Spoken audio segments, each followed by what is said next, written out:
Chapter 46. Fast forward a few hours. How Warble accomplished his first goal is really rather a dull tale and not worthy of your time in reading about it. It's enough to know that it has been seen to. Now that I've set up the dollar as the sole legal tender for all debts public and private, for all eternity, Warble congratulates himself, I can add a few finishing touches, some masterful flourishes and elegant grace notes, if you will, here and there. I can't wait, Mary says sarcastically. That's the spirit, Mary, Warble beams, disregarding Mary's tone of voice. I knew you had it in you. And I knew you had it in you, Warble, Mary replies. In fact, you're full of it. Be that as it may, Mary, Warble continues, unwilling to wander down that path. We can now jumpstart consumerism and fittingly earn ourselves a pocket full of boodle in the process. Don't tell me you're going to send everyone in America a tax rebate and ask them to invest it in government bonds, Marianne says. Not a bit of it, Warble answers. In fact, we're going to a time before there was an America, and to the land of precision and industriousness. Japan, Comfy guesses. No, you ignoramus, Warble corrects. Germany, of course. In Japan, he adds, all they do is play around with flowers, write terrible poetry, and eat raw fish. They're too indolent to even cook their seafood. No, those people are a hopeless case when it comes to being productive and making high-quality consumer goods. To make a short story perhaps a smidgen longer than it has any justifiable right to be, Warble and Company traveled to Germany in the year 1717, Warble just picked a neat-sounding year at random, and handed over, at a bargain price, copies of the blueprints for Fulton's steamboat, Whitney's cotton gin, and Ford's assembly line. In 2 shakes of a lamb's tail, roughly equivalent to 3 pendulum-like swishes of a horse's tail, or 4 elliptical swings of a fly-harassed cow's head, the Germanic tribes reinvented themselves as an economic miracle, a manufacturing mega-monolith, and Europe's economy was soon a raging inferno, burning white-hot. Warble has one more idea to implement before he rests from his works regarding this episode of history re-engineering. He wants to institute a standard price for everything in the known universe, and make it mandatory, punishable by many gruesome fates far worse than death, to comply. His plan? Minnie Pearl was a visionary, revolutionary genius, he informs his fellow travelers. She really knew how things should be and set the example herself, even when she was fighting an uphill battle, swimming upstream, bucking the trend, and being laughed at for her troubles and self-sacrificing spirit. Soundtrack note. Some banjo instrumental, maybe by Roy Clark's cousin who used to appear with him on Hee Haw sometimes. Who else plays the banjo? Well, there is a kid from Harold and Maude, but he might not be a kid anymore. He might not even play the banjo anymore. Who knows? Bella Fleck, maybe? Bernie Ledden? Tony Trischka? Steve Martin? Pete Seeger? Come to think of it, is Earl Scruggs still alive? You mean everyone should greet everyone else with a boisterous and high-pitched howdy, Warble? Albert asks. Boy, howdy, are you dumb, boy? Warble complains, screwing up his face as if pure lemon extract had been squirted into one or both of his eyes. I was referring to the price tag on her stylish hat. You should never consider anything you own as a permanent possession, Warble continues.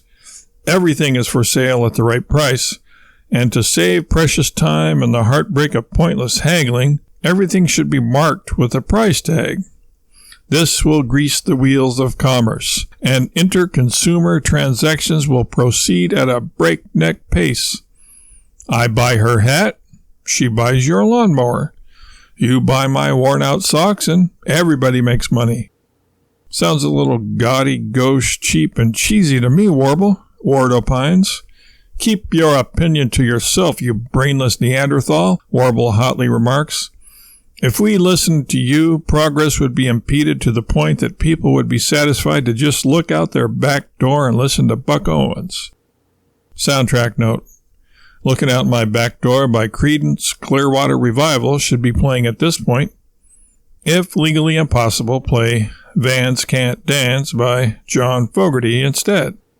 What? Ward responds, who had never said or thought anything of the sort. You can all see as plain as day, I take it, Warble continues, that it is imperative that we place a price tag on everything.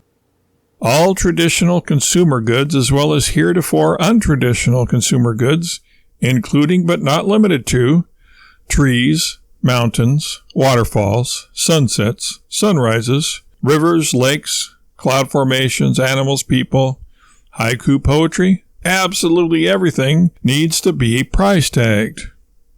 Everything? Mary asks skeptically. Everything, Warble answers resolutely, crossing his arms and shaking his head in the affirmative exactly one time. And so it goes. Warble, equipped with a portable price tag printer, which he refers to as his price tag bazooka, strapped across his back, pioneers the way, using the leadership style termed management by example, and the punishment style known as abuse, denigrate, embarrass, intimidate, and threaten. Nothing escapes Warble's scrutiny. He tags houses, cars, domestic animals such as dogs, cats, canaries, and mud turtles, wild animals such as meadow voles, moles, mice, chipmunks, polecats, and duck-billed platypi, the plural of platypus, fig mulberry trees, low bush cranberry bushes, including individual cranberries, assigning each one a different price based on size, color, and overall appearance, hills, dales, vales, valleys, alleys. Well, you get the picture. My inventory is growing at a breakneck pace, Warble excitedly reports to everyone in general, but no one in particular. I've already earned a cool billion or so. Earned? How so, Warble? Those things you've tagged don't belong to you, Jacques reasons. Don't they? Warble counters. Finders keepers, losers weepers. Oh, that reminds me. I'll tag that weeping willow over there, and that fish finder, and that boat there yonder. Separate from the boat because it's an add-on and was indubitably sold separately. Some people aren't going to like this, Warble, Marianne warns. Yeah, and some people are sore losers, Warble responds. If they kick up a fuss, it'll be into the calaboose with them. Anyone interfering in the sacred art of consumer commerce will be subject to, as is logical and only right, capital punishment. You would have them killed for trying to retain their own private property? Marianne questions. No, you knucklehead, Warble scolds. That's not what capital punishment is. Capital punishment is worse than that. It's when a person is locked into a room with an old maid teacher and forced to recite the capitals of all 49 states over and over again until they lose their minds and turn into congressmen. That's where congressmen come from? Albert asks incredulously. Stick with me, kid, Warble says, putting his arm around Albert's shoulders, and you'll eventually pick up all the intricacies of the inner workings of the government. Warble warms to his task, thinking there is finally someone in the group with potential, who truly appreciates the pearls of wisdom he has at his disposal, crammed like sardines into his storehouse of knowledge. Here's an interesting one for you, Albert, Warble says. Politicians must take the Hippocratic Oath, whose preamble is, first, do no harm to the olive oil, or the Popeye, for that matter. Bluto and Brutus are up for grabs, of course. As for Wimpy, you're on your own. Now, the postamble of the Hippocratic Oath is, kick 'em when they're down and pulverize 'em once they're unconscious. So how long have you been in politics, Mr. McGorkle? Albert meekly asks, fearful of antagonizing our protagonist. Me? I'm not in politics. What makes you think I, of all people, would be in politics, Albert? I wouldn't qualify for the post. I'm not a greedy, stupid, blowhard glory hog. You're not? Albert innocently replies, confused and a little discombobulated. He can't imagine anyone more qualified for a political career than Warble. Without giving the question the dignity of a reply, Warble, with a look of uncaged rage in his eyes, whips out his price tag bazooka, Albert, deducing Warble's intentions, turns tail and runs, but Warble chases down his prey in short order. Warble leaps on Albert's back, pummels him about the head and shoulders a good while, and then marks him down 31.4%. A yellow streak flashes through the air, knocking Warble off Albert. Rolling around in the mud and the blood and the beer, Warble had just been enjoying a cold one, Warble and Taterskin engage in a wrestling match of epic proportions. Each time Taterskin lunges at his throat, Warble fends him off with one arm while marking his price down with the other. Soundtrack note, A Boy Named Sue by Johnny Cash. As Taterskin's price drops from a high of $100 down to an unheard of and unprecedented negative $3.14, he is about to pounce on Warble, fangs bared, a growl of warning rumbling in his throat. Albert picks himself up, dusts himself off, looks down at Warble, and then at his dog.